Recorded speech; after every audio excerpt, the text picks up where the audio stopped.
DNA जो है it is made up of 3 things, वो हम लोगों ने कर लिया था। First is phosphoric acid, second is pentose sugar which can be a ribose or can be deoxyribose. DNA में it will be the deoxyribose और नाइट्रोजनस बेस। और नाइट्रोजनस बेसिस में हम लोगों ने लिए थे एडेनिन, थाइमिन, साइटोसिन और गुआनिन। तो आपको ये भी याद होगा बच्चा कि जो नाइट्रोजनस बेस है उसमें मैंने प्यूरिन और पाइरिमिडीन लिए थे बच्चा। और प्यूरिन के अंदर एडेनाइन एंड गुआनिन और पाइरिमिडीन के अंदर थाइमिन एंड साइटोसिन। ठीक है बच्चा, ये डीएनए के अंदर होते हैं। अब बात आती है कि हमने ये भी पढ़ा था कि adenine always combine with the thymine bye double bond and cytosine combine with the guanine bye triple bond, और वाइस वर्सा कि भाई गुआनिन को साइटोसिन से कंबाइन करो या साइटोसिन को गुआनिन से कंबाइन करो, थिंग इज सेम, वही ट्रिपल बॉन्ड रहेगा। ऐसे ही एडेनिन को थाइमिन से और थाइमिन को एडेनिन से वही डबल बॉन्ड रहेगा। अब इसमें अपन ने देखा है कि एडेनिन क्या है बच्चा, एडेनिन एक प्यूरिन है एंड थाइमिन इज पाइरिमिडीन है। ऐसे ही इसमें गुआनिन जो है वो एक प्यूरिन है बेटा और साइटोसिन जो है वो एक पाइरिमिडीन। इससे एक चीज पता चली कि in the DNA always purine combine with pyrimidine, कि डीएनए में हरदम प्यूरिन किसके साथ में कंबाइन होता है, पाइरिमिडीन के साथ में होता है। ठीक है, तो जितने प्यूरिन होंगे, इससे एक और चीज हम ये फाइंड आउट कर सकते हैं, जितने प्यूरिन होंगे उतने ही पाइरिमिडीन होंगे, क्योंकि अगर ए है तो उसके साथ टी है, सी है तो उसके साथ जी। तो सिंपल मैं अभी न्यूमेरिकल्स के एस्पेक्ट से लेके बात कर रही हूँ। तो मैं ये कह सकती हूँ कि किसी भी स्पीशीज का डीएनए हो, किसी भी स्पीशीज का डीएनए हो, the number of purine and number of pyrimidine will be equal, यानी 50-50%। किसी भी स्पीशीज का डीएनए हो उसमें 50% प्यूरिन होंगे तो 50% पाइरिमिडीन होगी।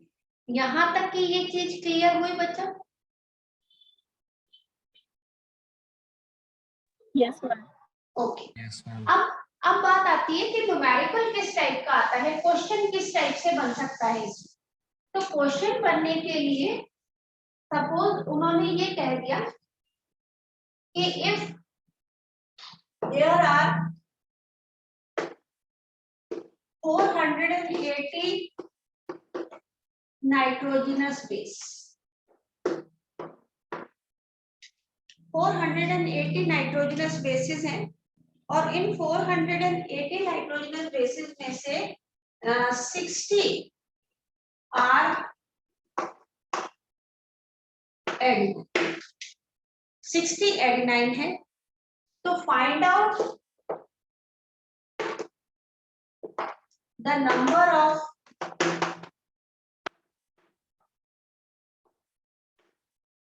गुआनिन, गुआनिन का नंबर आपको फाइंड आउट करना है। ठीक है बच्चा, तो इसके लिए सिंपल सा तरीका है। क्या तरीका है, आप हरदम लिख दोगे प्यूरिन इक्वल्स टू पाइरिमिडीन। ठीक है जी, लिख दिया। उसके बाद में हम लोग इसमें लिखेंगे बच्चा कि प्यूरिन कितने, प्यूरिन में कौन कौन से आते हैं बच्चा, तो प्यूरिन में आते हैं adenine plus guanine, adenine plus guanine is equals to thymine plus cytosine. ठीक है, हाँ बोलो बच्चा। Equations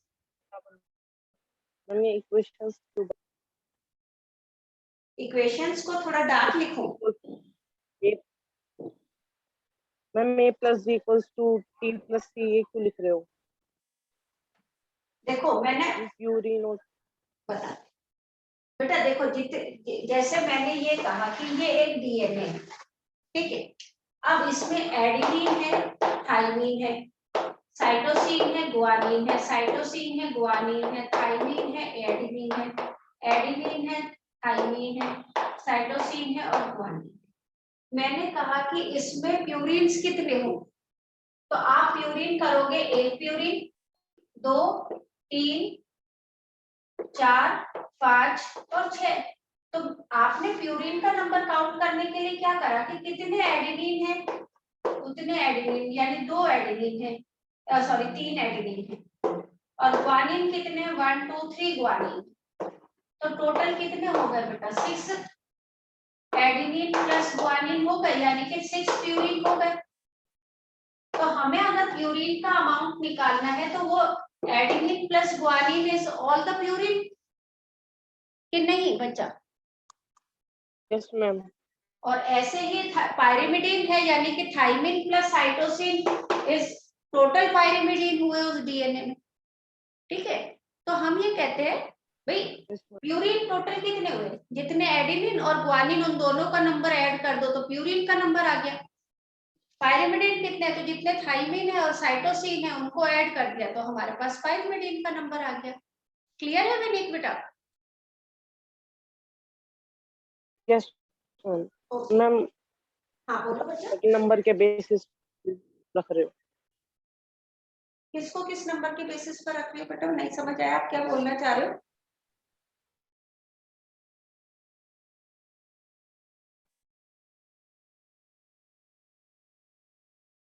Vineet, I am not getting what you are saying exactly. अगर बोलो तो एक बार मैं पॉज करती।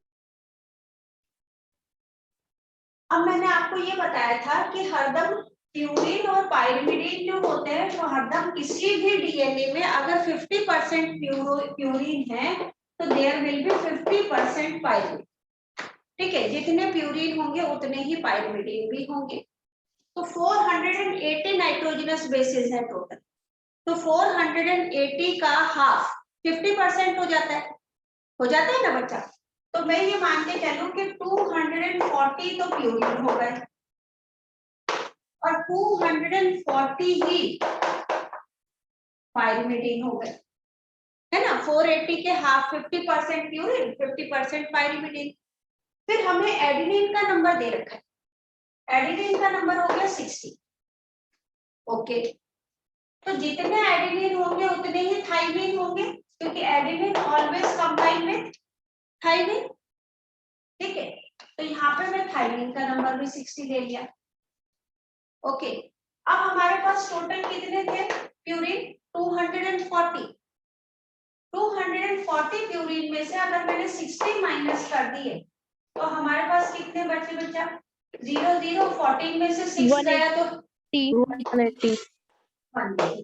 तो यानी कि 180 आपके ग्वानिन हो गए। वेरी गुड, 180 आपके ग्वानिन हो गए। सेम ऐसे ही जितने ग्वानिन होंगे आपको पता है उतनी ही साइटोसिन होंगे, तो 180 ही साइटोसिन। ओके, तो एक तो हमारा ये चीज हो गया, मैं थोड़ा इसका कनेक्शन, तो एक तो बच्चा ये हो गया तरीका। दूसरा मेथड क्या होता है, दूसरा मेथड आपको ये सारी चीजें करने की जरूरत नहीं थी कि भाई ये वाली चीज रखी, आप सिर्फ रखो कि भाई जो टोटल है उसका आपको एडेनिन के साथ में ग्वानिन पूछा है तो आप इसका हाफ ले लिया 240 और 60 इसमें से माइनस कर दिए तो आपके वो 180 आ। ऐसे ही अगर क्वेश्चन क्या आता बच्चा, ऐसे ही अगर क्वेश्चन आ जाता कि भाई 60 एडेनिन है, find out the number of cytosine, तो भी आपका वही होता। कैसे, सबसे पहले तो आपका सिंपल सा 480 का आप हाफ कर देते हैं, एडेनिन का नंबर दे रखा है 6। आपको पता है जितना एडेनिन का नंबर होगा बिल्कुल एग्जैक्टली सेम थाइमिन का होगा, तो थाइमिन विल बी 60। ठीक है, अगर प्यूरिन 240 है तो पायरिमिडीन भी 240 है, तो ये हो गया 60 plus C is equals to 240। ये इक्वेशन बन जाएगी। अब अगर हमको यहाँ पे साइटोसिन का नंबर पूछा तो अब इक्वेशन ये बन जाएगी, तो ये C is equals to 240 minus 60, तो तो आंसर विल बी 1. इस तरह से ये क्वेश्चन बन जाता है. तो ये सिंपल सी चीज है जिसमें हम लोग इसको निकाल सकते. एक और है, एक और तरीका है, मतलब एक और क्वेश्चन बन सकता है. अगर ये पूछ लिया जाए कि जो एडेनिन है वो 60 है, ठीक है, और साइटोसिन का नंबर 40, तो आप मुझे ये बताओ how many nitrogenous bases are present in a given DNA. If a DNA has 60 adenine and 40 cytosine. 200. अच्छा 200. 200. 200 कैसे निकाला बच्चा? तो वो सिंपल है, the number of adenine will equal to the number of thymine. तो 60 एडेनिन है तो 60 ही थाइमिन हो गए.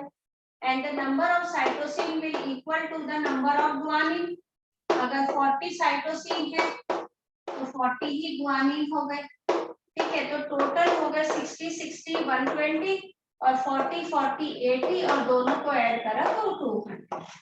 वेरी गुड बच्चा. तो ये इस तरह से क्वेश्चंस बन सकते हैं जो आप लोगों को निकालना है. ये तो इन्होंने नंबर के हिसाब से दे दिया. एक वो परसेंटेज लगा दे तो भी कोई प्रॉब्लम नहीं है. आप 60% ले लो, इसको 40% ले लोगे. तो इस तरह से इससे रिलेटेड क्वेश्चन डीएनए से बन सकते हैं. एक तो ये क्वेश्चन बन गया.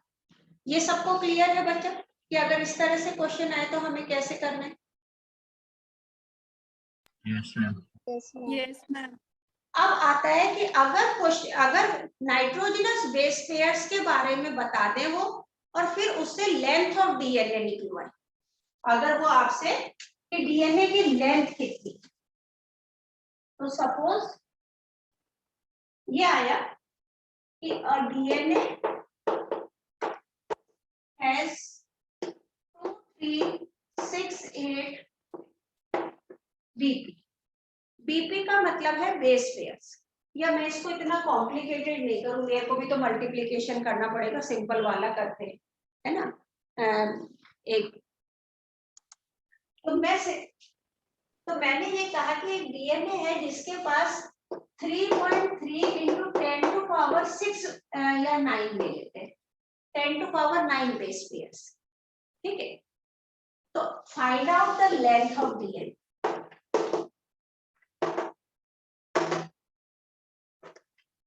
लेंथ ऑफ कि डीएनए की लेंथ कितनी होगी. अब बेटा इसके लिए एक फॉर्मूला है, length of DNA equals to number of base pairs into distance between two consecutive base pairs. Distance between the two consecutive base pair. Consecutive base pair मतलब कि अगर ये एडेनिन और थाइमिन है डीएनए पर और नेक्स्ट साइटोसिन और guanine है, तो इस थाइमिन और गुआनिन के बीच में कितना डिस्टेंस है वो कहलाता है distance between the two consecutive base pair. And mostly DNA का, मोस्टली मतलब ऑलमोस्ट सभी डीएनए का जो बेस पेयर्स के बीच में डिस्टेंस होता है वो हम लोगों ने कल ही करा था, दैट इज 0.34 नैनोमीटर है ना. यही करा था ना बच्चा, 0.34 नैनोमीटर. ठीक है, क्लियर है ना यहाँ तक? ओके. और मैंने आपको ये भी बताया था कि 1 nanometre is equals to 1 nanometre is equals to 10 की power -9 metre. 10 to power -9 metre ये होता है बच्चा. तो हम वैल्यूज रख देते हैं यहाँ पे. ठीक है, तो वैल्यूज में मैंने वैल्यू रखी, नंबर ऑफ बेस पेयर है हमारे 3.3 इंटू 10 रेज टू पावर 9 और डिस्टेंस अपन ने रख दिया 0.34 इंटू 10 टू पावर -9. देखो मैंने कितना सिंपल ले लिया. -9 से +9 को कैंसिल कर दिया. आपको सिर्फ मल्टीप्लिकेशन करना है 3.3 और 0.34. फटाफट से करो. कितना आया बताओ। Ma'am 11.22 and 2.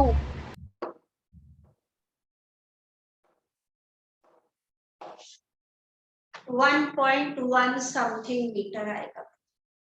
1.1 something 1.122. Very good 1.12 ये लेंथ आएगी बच्चा डीएन की। ठीक है, तो ये हम लोग तरीका होता है to find out the length of the DNA. अब एक अपन इसको ट्विस्ट कर देते हैं। क्या ट्विस्ट कर देते हैं? अब मैं ले लेती हूँ, हाँ बोलो बच्चा। मैम ये 0.3 into 10 raised to power 9.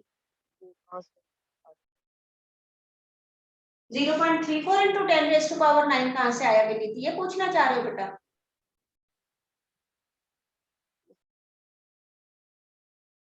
Audio disconnect.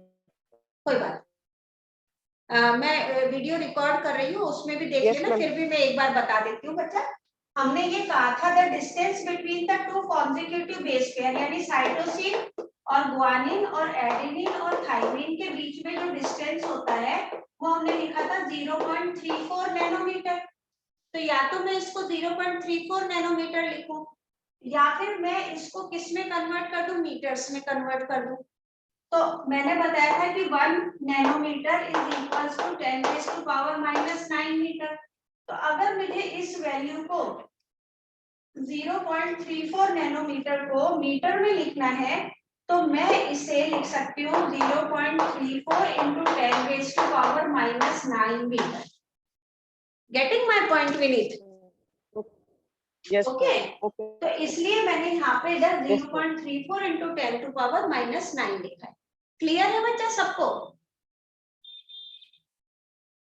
Everyone ना? Yes, हाँ, yes, ma'am. ओके, तो ये आ गया हमारा। अब क्योंकि मैं भी टीचर हूँ तो अब नेक्स्ट मैं जो दूंगी वो थोड़ा सा डिफिकल्ट दूंगी और वो तुम लोगों को करना है। और उसमें क्या हो जाएगा, अब मैं यहाँ पे ये कह दूं कि a DNA has suppose 4.6 millimetre in length. Difficult है ना बच्चा? तो then find out the number of base pairs in DNA. आप लोग कर पाओगे या थोड़ा हिंट दे दूं?